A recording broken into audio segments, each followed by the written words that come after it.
Well, unfortunately, boys, looks like we're doing this again. The last couple of years, I've put out all-time stinker after all-time stinker. But let me tell you something, boys. This is going to be my year where I make the most accurate NFL predictions on the entire planet. As it's officially time for my 2026-2027 NFL predictions, where I'll go through and predict every division, predict every major award, and even give my potential dark horses who could shock the world, and ultimately decide who I think is going to win this year's Super Bowl. And in this year's video, fellas, we're going to get deeper than ever before.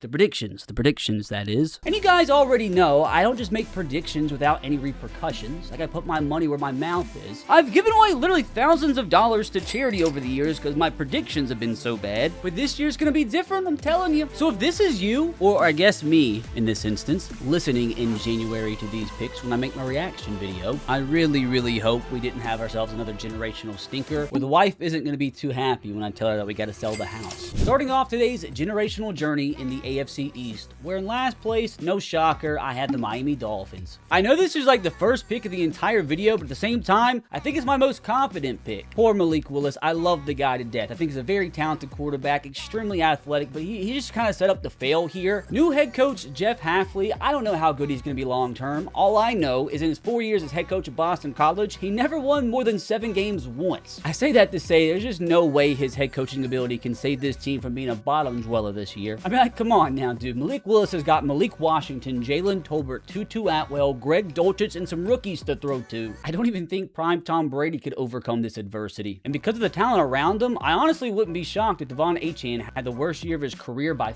far. So yeah, pretty much 100% certain the Dolphins are going to be coming in last place. And you know what? Right off the get-go, if they do not come in last place, $50 to charity. Now, coming in third place, which again, I don't think this is going to shock anybody, we have the New York Jets. And what I predict is going to be the final year we see Aaron Glenn in New York. I think it's just a complete disaster waiting to happen. I really don't think they're going to be that much better this year. They're just lucky the Dolphins are in their division or they become in the last place again. I mean, I'm sure the offense is going to be better with Geno at the helm, Garrett Wilson healthy, had some good draft picks, and he spent a ton of money in free agency. So, like, I don't think they're going to be as bad as last year, but not good enough to save Aaron Glenn's job going into a third year. So, again, pretty confident the Jets are going to be coming in third place, leading us to second in the AFC East, where this very well could be my first controversial pick of the video. But yes, I have the reigning AFC champion New England Patriots coming in second. Who knows if they get a wild card spot? For the first time ever in these prediction videos, I will at the very end of all the standings tell you who I think will make the wild card spots. So I suppose you're going to have to wait and see if I believe the Patriots are going to go from the Super Bowl to just completely missing the playoffs next year, which would be pretty wild considering they've improved their roster quite a bit in the offseason. I mean, they lost Stephon Diggs, but replaced them with A.J. Brown. Also brought in Romeo Doubs, so that wide receiver core is going to be better than it has been maybe in like 10 to 20 years, if we're being completely honest. And also, Elijah Vera Tucker is a pretty big addition alongside that offensive line, which really let them down in that Super Bowl. Not to mention, they spent a lot of draft capital on offensive line, so that unit should be quite a bit improved, just like the wide receiver core, so the offense should be better. So RBT, why don't you have them in first? Well, first of all, there's another team that I have in first that I think's better than them, but also, like, as impressive as last year was for the Patriots, you have to acknowledge the fact that they had one of the easiest schedules in the modern NFL era. Not to mention all the 5,000 distractions they've gone through as a team this offseason. And ironically, even though he's like 95% of the reason there's all kinds of crazy headlines this offseason and distractions for the Patriots, I still feel like Mike Vrabel is the right coach to guide a team in a time like this. So I feel like in that front, they're going to be fine. But I just don't know if this team is good enough to be able to be as successful as a year ago, given a much tougher schedule. But again, who knows if I have them in a wild card spot or not. So maybe I still have them making it to the Super Bowl. But again, big reason why I don't have them winning the division is because of the Buffalo Bills, who I have in first place. Another one already, and I'll probably end up regretting this. If the Patriots win the AFC East, another $50 to charity. That's how confident I am in the Buffalo Bills and Joe Brady and Josh Allen. Would not be shocked whatsoever if Joe Brady taking over this entire franchise ends up being the best thing to ever happen to Josh Allen in his entire life. Already, obviously, a very talented team. Brought in Bradley Chubb in the offseason, who, if he can stay healthy, could be a massive addition to that front seven. They brought in DJ Moore. He's obviously probably going to be the best receiver on their team, but I feel like there's probably just better options out there for him. But again, it definitely is an improvement in that wide receiver core. I like how they drafted too. Big fan of TJ Parker, so him and Bradley Chubb being added to that front seven. But as long as Josh Allen can stay healthy, this team's going to win the division. If DJ Moore can play like we know he can, I don't know if it's already like well beyond that part in his career. I don't know if he's already washed. But if DJ Moore, let's say, has 1,000 yards this season, I think the Bills earned the 1 seed. From the AFC East to the NFC East, where in dead last, I have a rather controversial one, going with Jaden Daniels and the Washington Commanders. I'm gonna just be completely honest with you, man. I don't know if this is just like me personally, but I just don't like their motion over there. I love Jaden Daniels as a player when he's healthy. Like, I don't know if his rookie season was actually good or bad for this franchise. I mean, like, that sounds silly, but it's like, man, was that their peak? So I don't know how it could ever get any better than that. Like, last year, complete disaster, and I just don't know how much confidence I have in Jaden Daniels actually staying healthy. Even if he stays healthy, dude, like, what does he have around him? Has an aging Terry McLaurin, and that's really it. The running game is non-existent. They're relying on Rashad White to overhaul that room with Ja'Cory Krosky Merritt, Jerome Ford, and others. I will say, I like the addition of Chig coming over from my Tennessee Titans, a really good pass catcher, and honestly, wouldn't be shocked if he's the team's number 2 receiver this season. He just can't run block. That's his issue. That's why the Titans didn't re-sign him. But as a pass catcher, he's great, so I really like that addition. It's probably my favorite addition they made the entire offseason. But it's like, man, if Treylon Burks is starting for your team in 2026, I just don't like your motion. But since this is such a crazy pick again, I'm doing this too much. If the Commanders do not come in last place in their division, another $50 to charity. Now, here I am way after the fact, and no, the Stephon Diggs signing doesn't move me at all. I mean, sure, the offense will be a little bit better. I'm sure Jaden Daniels is going to be appreciative. With how convicted I feel about them this upcoming season, it is not enough for me to move them out of last place. Now, third place in the East, we got John Harbaugh's new football team. I really do like what the Giants are building over there, and I feel like John Harbaugh is the perfect guy to get this franchise back on track. A little unlucky, I will say, not to come in second. If they come in second, won't be shocked at all. And honestly, from this third place spot, would not be shocked if they even push for a wild card spot. Like, I'm expecting 8-9 wins. I mean, kind of like the Commanders, the entire season is going to rest in the hands of Jackson Dart and his health. I mean, if he stays healthy, we should see a massive step forward from him. Same thing at the running back position. I'm a huge Cam Scadaboo fan, but he's got to stop doing backflips, man. It's just not worth it. Now, I do feel like Dexter Lawrence, you know,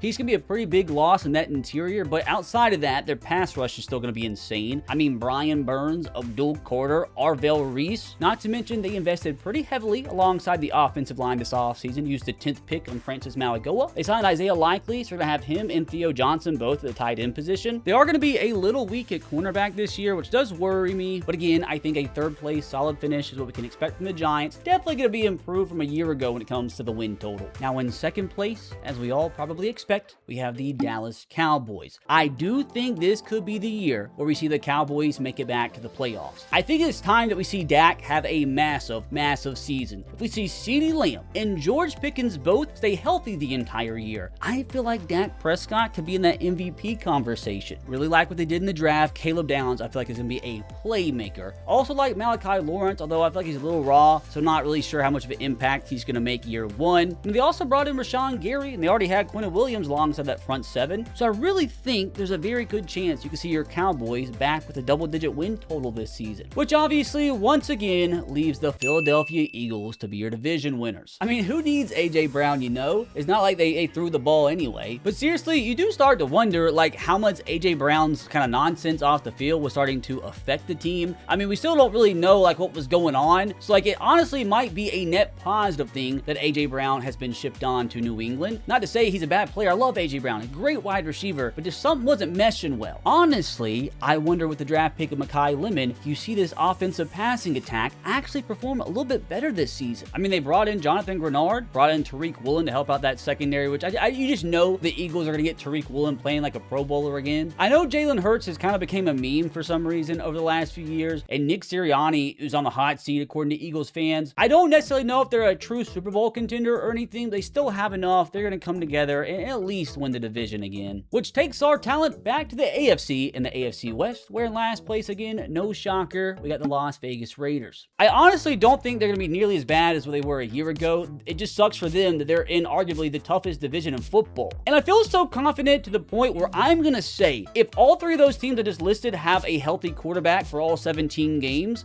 actually let's just say 15 games. If all three of those teams have their quarterbacks play 15 games healthy this season, and the Raiders don't somehow come in last place in that division, $500 to charity. It's going to be a step in the right direction, though. Honestly, for Fernando Mendoza, I feel like best thing for him is just not to play this year. Just sit behind Kirk Cousins, who will have that offense, I feel like, moving a little better than they did with Geno Smith. But it's like, just come on, dude. Trey Tucker is your #1 receiver. I mean, you got Brock Bowers, obviously. Really hope for their sake, Gentry Ginty has a much better season. I love the guy. Hope we can see him trend in the right direction. The offensive line is improved. The addition of Tyler Linderbaum's a big one. Like, genuinely, I feel like a successful season for Raiders fans is Mendoza just sitting the entire season, not given a chance to lose his confidence, and Ashton Ginty actually trending up like we know he can. Now, third place is where things I feel like get extremely tricky in this division. And this, again, is going to be extremely controversial. And I'm not putting any money behind it because I don't feel too confident. But I do have the Denver Broncos coming in third place. I mean, it seems like I'm saying last year's AFC Championship game was the flukiest matchup of all time. No, I still think they're going to be a really good team, just in a really tough division. And I still think coming in the third spot in this division could earn them a wild card spot, which again, you'll learn if that's the case rather not a little bit later. And it does make it a lot trickier. You know, they just added freaking Jalen Waddle to that wide receiver core. It's just like, you don't know if Bo Nix is going to come into the season completely healthy. You know, he got injured extremely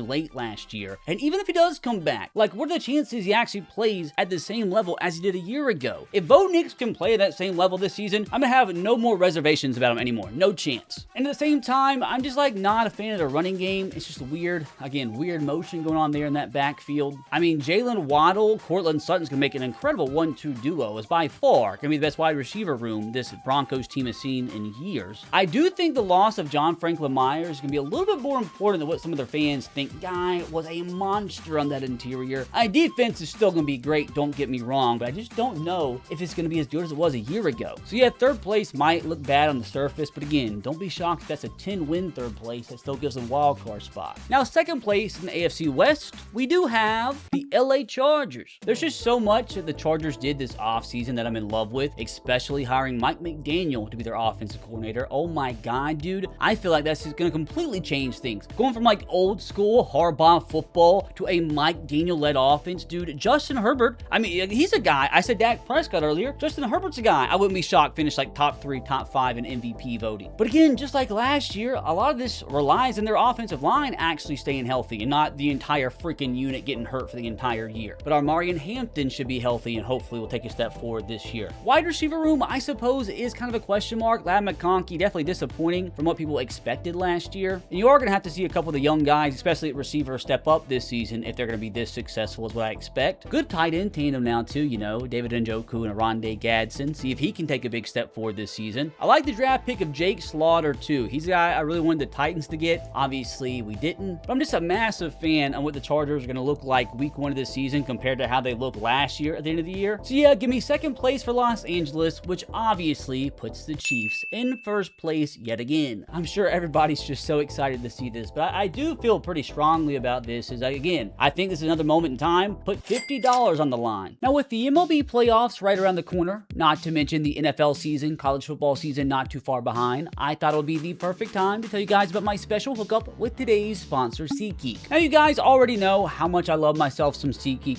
I just went to the World Cup twice in the summer. Both times I used SeatGeek. I'm also going to be going to 3 or 4 Titans games this season, and you best believe for those games, I'm also going to be using SeatGeek. Now, it's not just sporting event tickets that you can get on SeatGeek, as there's actually over 70,000 different events listed on the app. You got concerts, festivals, comedy shows, sports obviously, and a lot more. And with over 35 million downloads, SeatGeek is the planet's #1 rated ticketing app. Now, I already know about 25 seconds ago, I already hyped up my own personal use of SeatGeek, but I have the receipts here to prove it, as every single sporting event I've attended since 2019 has been through SeatGeek, and I plan on continuing that streak this year and beyond. And I promise you guys, there's really good reasons I'm such a SeatGeek stan, because not only is SeatGeek so easy to use, they also always got your back, because every single ticket on their platform is rated on a scale from 1 to 10, so you know exactly when you're getting a good deal. And when you're looking for those tickets, make sure you look for the green dots, as green means good and red means bad. Not to mention that every ticket on their platform is backed by their buyer guarantee. And of course, I got the old special code for you guys, as you can use promo code RBT10 for 10% off your next tickets at SeatGeek. Again, that's 10% off any tickets at SeatGeek when you use my promo code RBT10. Mahomes is going to be healthy, and after missing the playoffs for the first time in his career, oh my God, I'd be scared if I was an opposing defense. Not to mention, probably going to be Travis Kelce's last season in the NFL, so I'm sure he's going to come out full head of steam. Married as well, as a married man. Will that drop the testosterone? Who knows? But I think it'll be a big year from Travis Kelce. And most importantly, brother, Rashee Rice has got to stay out of jail. You know what? If Rashee Rice plays all 17 games this year and they don't win the division, an extra $250 to charity. If he stays out of jail, I'm telling you, man, they're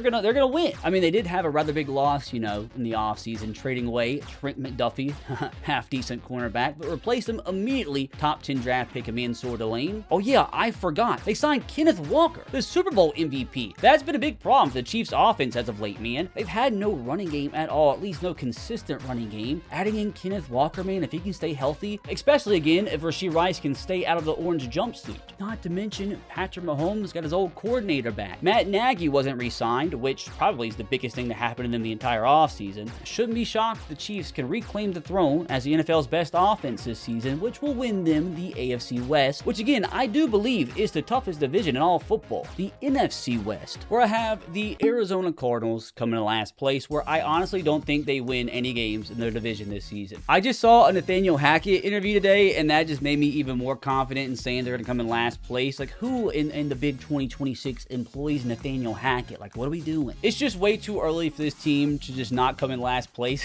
Young talent everywhere. I mean, Jeremiah Love. You got Marvin Harrison, obviously. Trey McBride, arguably the best tight end in football. Not to mention Michael Wilson turned into prime Larry Fitzgerald the last second half of the season. So if he can play at that level, man, this could be one of the best skill position units in this entire division. Just extremely weak in the trenches on both sides of the football. Definitely a lot of holes in this team, but a bright future ahead, especially if they can suck like we think they're gonna, and actually get themselves a top pick next year. Which puts us in third place, which some of their fans might be mad, but I have the San Francisco 49ers. I just don't think they're gonna be able to overtake either the Rams or Seahawks just yet. But talk about a team that just can't stay healthy, man. Although I say that, George Kittle apparently is ahead of schedule and should be back for week 1. But it's like they didn't go anywhere a year ago, and I really don't think they got any better this offseason. I mean, obviously signed Mike Evans, but it's just like, how much juice does he have left? But it's like outside of him and outside of George Kittle, it's like on that receiver room, like who else they got? I know they got CMC who catches the ball 500 times a season, but again, can he stay healthy? It just feels like, you know, I don't want to like jinx him or anything, but it feels like he's just due for an injury. Again, they're another one of those teams in the position to where, like, even in third place in this tough division, they could still make the playoffs with a wild card spot. We're gonna have to see a masterclass of all masterclasses from Brock Purdy himself, and everybody else is gonna have to stay almost 100% healthy if this team's gonna have any chance at overtaking either the Seahawks or the Rams, which in second place, believe it or not, yes, I do have the reigning Super Bowl champions not even winning their own division the next year. I just for some reason think the Seahawks are going to take a pretty big step back this year. Still will probably make the playoffs, but I just don't think they're going to be able to compete with the Rams this year. Super Bowl MVP gone. Zach Charbonnet not healthy, so you're reliant on Jadarian Price, which to be fair, at the running back position was a first round pick, so you expect him, you know, to be half decent. They also lost a couple pretty important pieces on the defensive side of the football, which again, they're going to be fine on that side of the ball. I just don't know if they're going to be as dominant as what they were a year ago. And also, it's like, I know Sam Darnold has obviously solidified himself as a really good quarterback in this league, but it's just like, what are the odds he actually repeats the same amount of success as he had a year ago, which is what it took for this team to win a Super Bowl? Again, it sounds like I'm just like talking nothing but crap. Like, I still think, spoiler alert, I do think they make the playoffs, but not enough to take down the LA Rams, who I think are the most talented team in all of football. Now, I will say, at this moment in time, Aaron Donald hasn't officially said he's coming back out of retirement. The assumption is that Aaron Donald will be playing alongside the same front seven as Myles Garrett. Now, the question is he going to come like halfway through the season? Is he going to come back just for the playoff push? Is he going to come back for the start of the season? But I will say, even without Aaron Donald, I still think this team wins this division. With them, dude, are they going to be the first team ever to go 20-0? Not to mention, dude, they acquired Trent freaking McDuffie. Saying that you added Myles Garrett, Trent McDuffie, and potentially Aaron Donald to the same defense on the same team in the same offense, that should not be allowed by the U.S. government. That's insane. That's crazy. The only moment in time in this offseason that I did not like the Rams' motion whatsoever is the draft pick of Ty Simpson. Now, I understand setting the team up for the future, but it's like, brother, with what you've assembled right now, like, imagine on top of it, you had a first-round pick that could actually contribute this season. Like, that genuinely could be the difference in, like, a 13-3, in a 13-4 season, and like a 15-2, or maybe like a 16-1 type year. From the NFC West to the AFC North, where in last place, again, not a shocker, we got ourselves the Cleveland Browns. I mean, there's just no way you can be in a tough division like this, trade away Myles Garrett, and cannot say you're going to come in last place. Outside of that, like an even bigger question mark is the quarterback position, which has been the case since we actually saw Baker Mayfield have some success here. So what's going to happen, dude? Like, oh, I'm shaking in my boots. It's either going to be Deshaun Watson or Shedeur Sanders. Like, what are we talking about? Like, even though they lost Myles Garrett, at least on the offensive side of things, they should be improved. I mean, Judkins should be fully healthy for an entire season. Should see a step forward from him. Harold Fannin, same thing. Going into year 2, should be even better than he was as a rookie, which seems like that's kind of nuts. So no matter who ends up playing quarterback for him, they got to be appreciative of what they did at the wide receiver position this offseason, because last year with Jerry Jeudy as the one was terrible. Went out and drafted Casey Concepcion. I actually think Denzel Boston's going to be a little bit better. Got Spencer Fano with the 9th pick in the draft. I think that's a good pick too. Now, how funny would it be if after everything, Jared Verse ends up with more sacks than Myles Garrett this season? I'm not saying it's going to happen, but like it just feels like it's so ironic that it will. Like if it does happen, if Jared Verse ends up with more sacks than Myles Garrett this season, I think it just confirms that this universe is just one big computer simulation. Oh, how about we just go ahead and excite the people a bit? Another $100 to charity if that does happen, which it's just not gonna. It's not gonna. Now in the grand old AFC North, we got the Pittsburgh Steelers coming in 3rd place. I mean, they went out and acquired Michael Pittman for Aaron Rodgers. Got a really good running back. I feel like very underrated, Enrico Dowdle, to join Jalen Warren. So the backfield overall, I feel like should be better. Had to get somebody to bolster that backfield since they lost Kenneth Gainwell and since Caleb Johnson is the most worthless person on the planet. Aaron Rodgers already confirming this is his final season in the National Football League. Do think he's like got overhated the last few years. He hasn't been great, but he hasn't been like horrible. But I will say there was one point in my life, I've been doing prediction videos on this channel for literally like 14 years now, I think. Some might be deleted because I hadn't hit puberty yet, but I've been doing it for a long time. And I vividly remember a year where I predicted the Baltimore Ravens to win the Super Bowl just because of the Disney storyline. Ray Lewis decided it was his last season of football, team rallied around him, won the freaking Super Bowl. And like part of me feels like there's a possibility that the Steelers could do that, but I'm not going to be emotional when it comes to these picks. I'm not letting these hypothetical Disney storylines excite me too much. We're going to have the Steelers in 3rd place, no higher, leaving 2nd place for the Cincinnati Bengals. Bengals actually got their entire offensive line returning from a year ago, which I don't know if that's a good thing.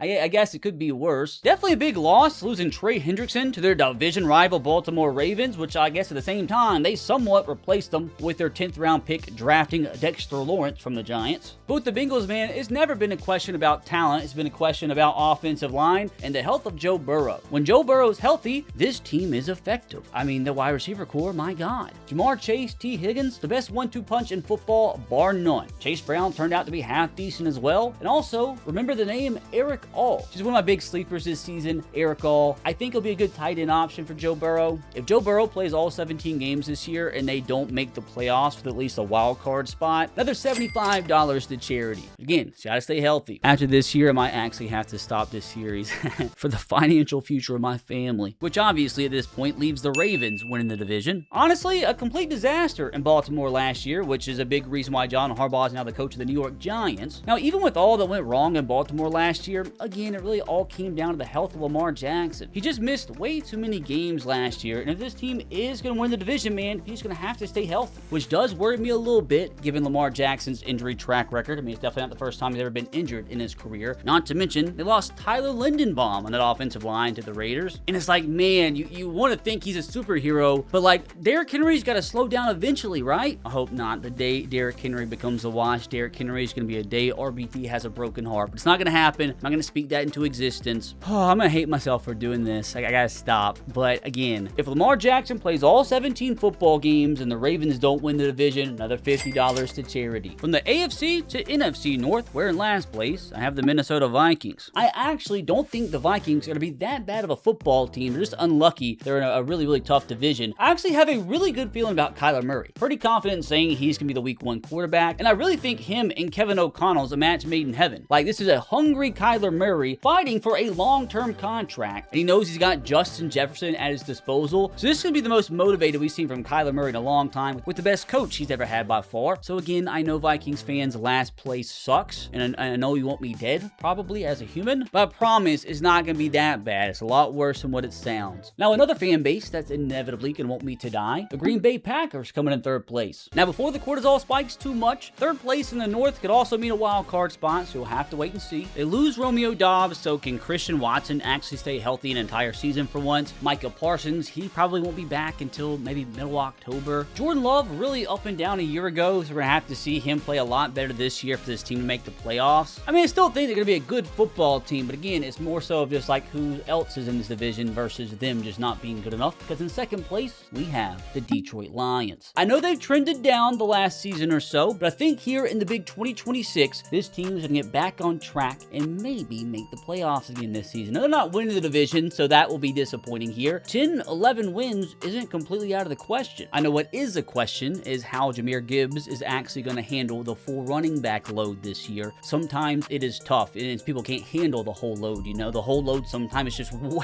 way too much. But Jahmyr Gibbs, I can't give it away, but Jahmyr Gibbs is going to have a phenomenal season. I think he's going to be fine. Again, I know it's like, it's a common talking point here, but as long as he can stay healthy given the increased workload, biggest question is this offensive line. They lost some pieces a year ago, which was evident in their play last year. They lose Taylor Decker. They do replace him with first-round pick Blake Miller, but it's like, can you really expect him to step in and be a like-for-like replacement in his first year? Sam Laporta, though, should be back fully healthy, so that should be a big boost to this offense. I really like the development of Isaac Tesla. I mean, outside the obvious, you know, got the great 1-2 punch in Amon-Ra St. Brown, J-Mo. So it's like, seriously, if the offensive line can play up to their standard, I see no reason why this couldn't be the best offense in football next year. I will say it's a little unlucky, though, they don't have them winning this division. That's because of those dang Chicago Bears. Now, one thing that I might have overlooked, I didn't take the Madden curse into account. He's going to be the lowest overall player to ever grace the cover of Madden, so taking that massive leap of faith to make him the cover athlete, is that going to like come back to bite EA in the butt and him just have one of the most tragic seasons of all time? I don't think so. And we're putting a lot of hope and faith in Luther Burden actually taking that year 2 step like a lot of us are expecting. We're expecting it for a reason, though. He's such a good, young, talented player. But I say that to say there are a lot of variables that could go terribly wrong, but I don't expect them to, and if they don't, there's no reason why this team shouldn't win the division. Oh god, next up we have the old AFC South, which this is the moment in time where I really start to cause a ruckus in these prediction videos, all because I'm an unbiased Titans fan. So in last place of the AFC South, I know you all expect me to go with my Tennessee Titans since I am so unbiased, but no,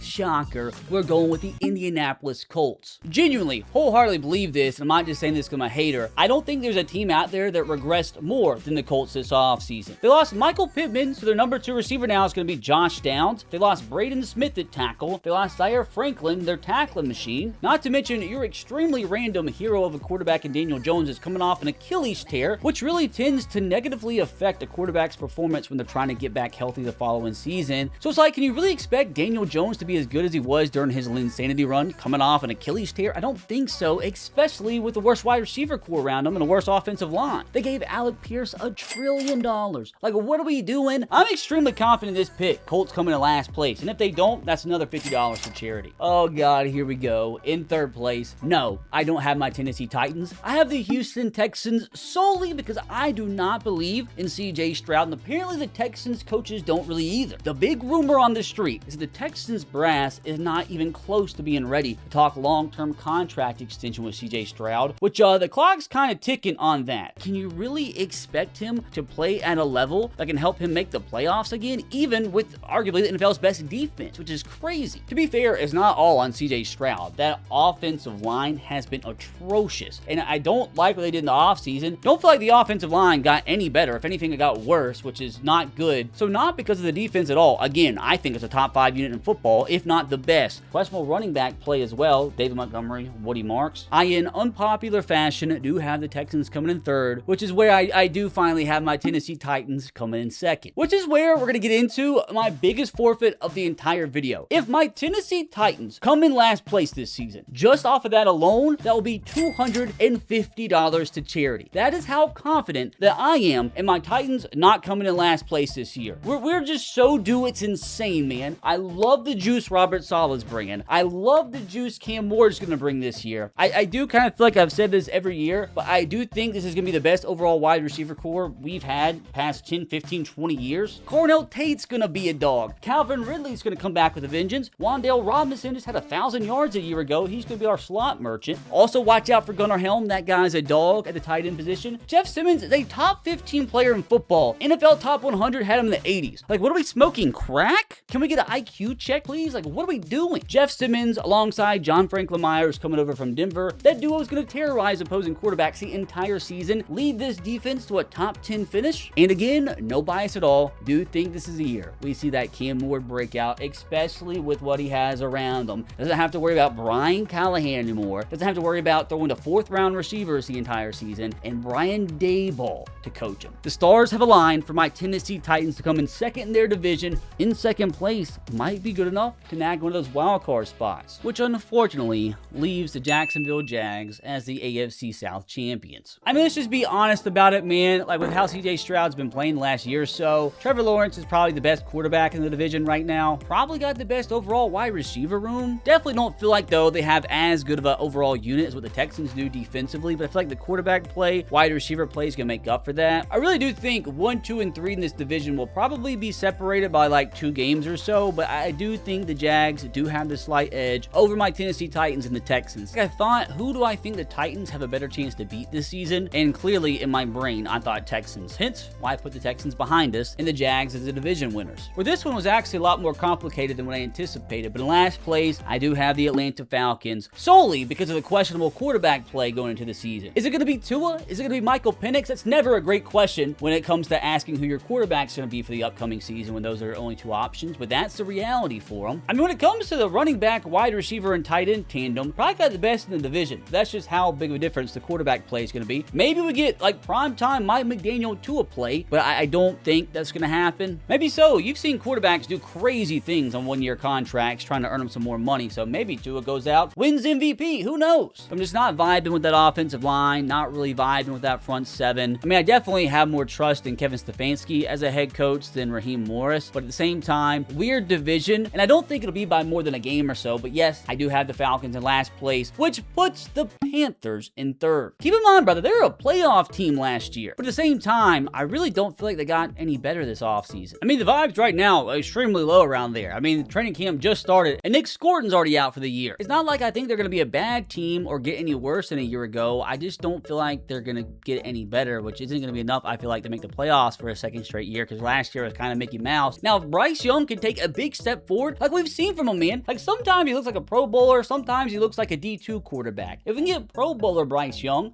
win the division again. I don't foresee it though, hence the 3rd place finish. Now, this one might shock you fellas, but I do have the Tampa Bay Buccaneers. They lose Mike Evans, which is going to be strange. So, going to have to heavily rely on second-year receiver Emeka Egbuka to build upon his rookie season, which was up and down. Like, he looked incredible at times, but down the stretch, had some really up and down games, kind of showed that he was a rookie. I mean, it couldn't really stay in that pace the entire year, how he started it. I kind of feel like it's going to be another up and down year from him, which I could be totally wrong on that one. And I say that as a very proud Emeka Egbuka fantasy owner. Also, got to remember, they lost some big names over there. Had Levante David retire, lost Jamel Dean in free agency. Rashad White left for Washington, so even the running back room is going to be a little bit more thin. Ruben Bain, though, he's a dog. Love that pick. Great value for him. But again, I don't think the Bucs are going to be bad. I still think they're like a 10-win team. But for just some reason, brother, I have a sneaky suspicion about my first place team, which I don't know if it's just because my editor editing this video is a Saints fan, and I'm hoping by me putting them in first place, he might, edit this video for free. Who knows? Yes, I have the New Orleans Saints winning the NFC South. If Tyler Shuck was a fluke, dude, I'm gonna look like such a moron. I don't think so, though. And they made the team extraordinarily better at his skill position around him this offseason, which means we could see an even bigger season from him. He's got Chris Olave and Jordan Tyson to throw to. Now got Travis Etienne in the backfield. I think we're supposed to call him Travis Etienne now. That's just not gonna happen. My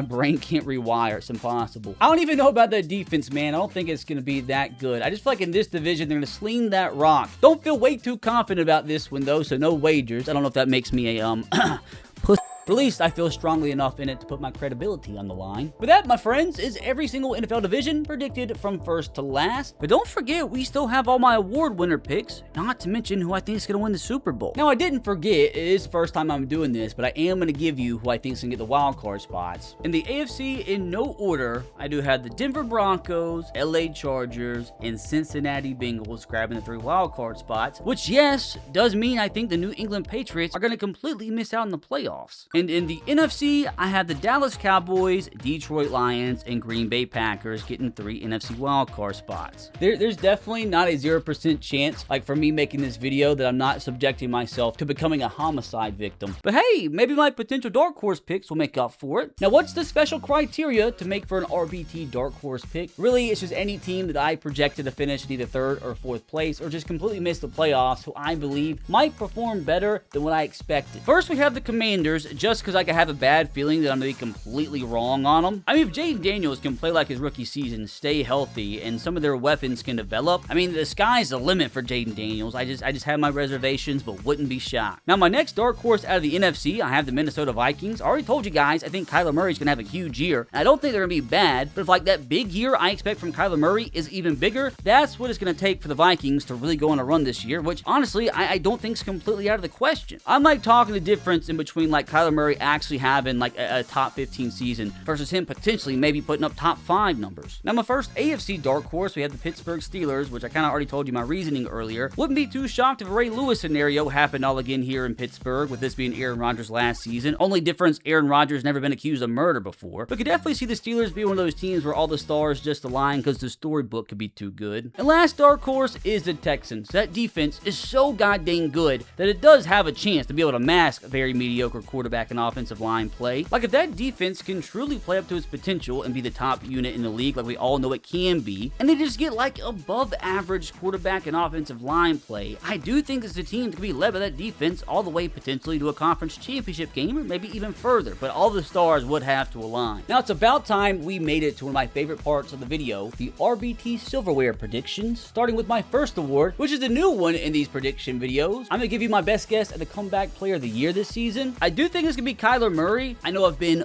gook Kyler Murray, but regardless, if it's a good enough season from him for them to win like 10 games or so, I still think it's going to be good enough for him to win a comeback player of the year with kind of the stuff he's gone through the last couple seasons. Now, I will say that like the award predictions are always the hardest to nail, so how about this? I just have to get one of these award predictions correct. If I miss on every single one of them, another $200 to charity. Which leads us to our next award prediction, which is Defensive Rookie of the Year. I got Ruben Bain because he is a dog. Gonna have such a massive chip on his shoulder, going from a potential top 5 pick to falling all the way to the middle of the first round just because he's got T-Rex arms. Just because he has T-Rex arms doesn't mean he can't be one of the best pass rushers in football. I mean, yeah, I know, like historically speaking, nobody with arms as short as his has ever had a double-digit sack season, but there's a first for everything. Now, an interesting pick for Offensive Rookie of the Year. No, it's not Jeremiah Love. No, it's not Fernando Mendoza. No, it's not even my Tennessee Titans Carnell Tate, which it was really close to being, because I got Mekhi Lemon, which is another one who I just think's a dog. Helps out a lot, you know, that A.J. Brown just got traded. I'm a little worried the Eagles aren't going to throw the ball enough for him to rack up the numbers to win this award. I wouldn't be shocked. I love Devontae Smith, but I wouldn't be shocked if Mekhi Lemon is the Eagles' #1 receiver by the end of his rookie season. Now, Defensive Player of the Year prediction, which to be completely fair, I do think this is probably the most boring pick out of the entire awards section. I try not to always take the favorites, but sometimes like it's hard not to. I do pride myself on being different, but I just don't see any playing it unless injury occurs, which knock on wood, that might be a bad sign. That's not wood,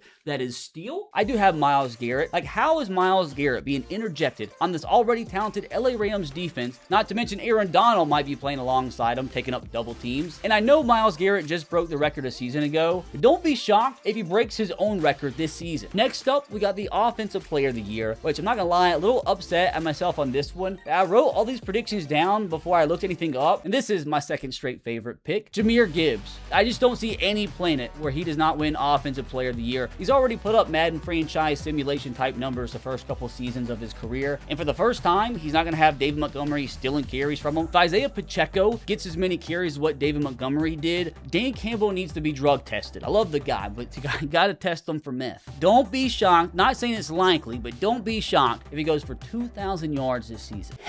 Coach of the Year. Another one that we're doing for the first time this season, but I gotta do it. Robert Saleh, my Tennessee Titans. Which, to be fair, if everything aligns like I had predicted in this video, I don't see how he doesn't win it. If he comes in second place in his first season as a Tennessee Titans head coach with how bad things have been since Mike Vrabel left, give him the keys to Nashville, brother, because, oh my God, morale needs it, especially going into the new stadium the following year. Now, as you guys probably already noticed, no, I didn't predict the Titans to make the playoffs. I don't have them grabbing one of the 3 wildcard spots, but I do have them him win like 8 games this year, coming in second place in the AFC South, and I genuinely feel like that might be good enough for Robert Saleh to win Coach of the Year. Now, quick little mini segment, as there's a few players I did want to mention as dark horses for some of these awards. Staying on the unbiased Tennessee Titans train, Jeffrey Simmons for Defensive Player of the Year. Oh my God, just watch it. If I was a betting man, the odds on him winning Defensive Player of the Year are astronomically lower than what they should be. The guy, I think, is a top 5.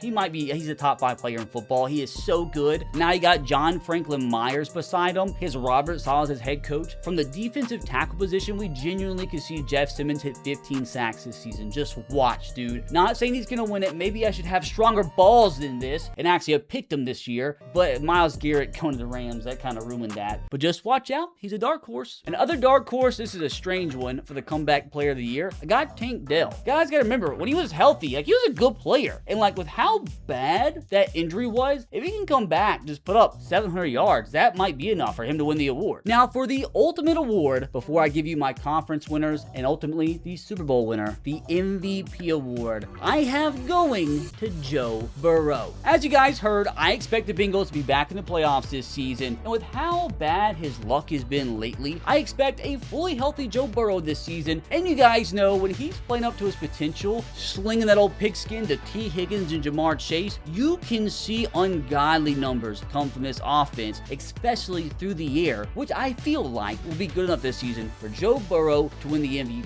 Honestly expecting 4,800 yards, let's say like 45 touchdowns, honestly. I just got that feeling, man. I think Joe Burrow is going to win his first ever MVP. Now, things are getting serious, fellas, to my predictions for each conference winner. Then afterwards, finally, my Super Bowl winner coming out on top in the NFC the 2026-2027 season. Probably a boring pick, but I do have the Los Angeles Rams. Again, a common theme in these videos, I very rarely ever pick the favorite. I always am a guy that likes to be a little bit different, but I cannot see how the Rams do not win the NFC. Their team, they're literally a Pro Bowl team. But like, even if Aaron Donald didn't come out of retirement, like, I still think they'd be my NFC favorites. So you take that into consideration, and then still like know that Aaron Donald is probably coming, dude. I just don't know how the Rams don't win the NFC. Hate me. I know they're the favorites, but I do think you see Sean McVay, Matt Stafford, and that roster back in the Super Bowl this year, which leads us to who they'll be playing against, which is the AFC Conference Champions. I'm going to make people a little flustered with this because we finally got to breathe. We finally got a break from this team last year, but I think it's just inevitable. Your AFC champions, the 26-27 season, the Kansas City Chiefs. I think the addition of Kenneth Walker is going to break this offense wide open, especially if Rashee Rice can stay out of jail. So that brings us to the 2026-2027 Super Bowl. NFC champion Rams versus AFC champion Patrick Mahomes. This would genuinely be one of the all-time matchups. Matt Stafford, probably in his last game ever, versus Patrick freaking Mahomes, trying to get back on the board and get back to his Brady chase. I don't know if this makes me lose respect from you guys. They are just too good, but I just don't see a world where the Los Angeles Rams aren't your Super Bowl champions this year. They got Myles Garrett and Aaron Donald on the same front seven. Even without Aaron Donald, I still have them picked. They genuinely could go 20-0. I hope not, dude, because they do. I can't make my "can I be the first team to go 20-0" video anymore. So if you somehow made it through that entire video without getting triggered even once, maybe even enjoyed it, you can click right here to watch another one.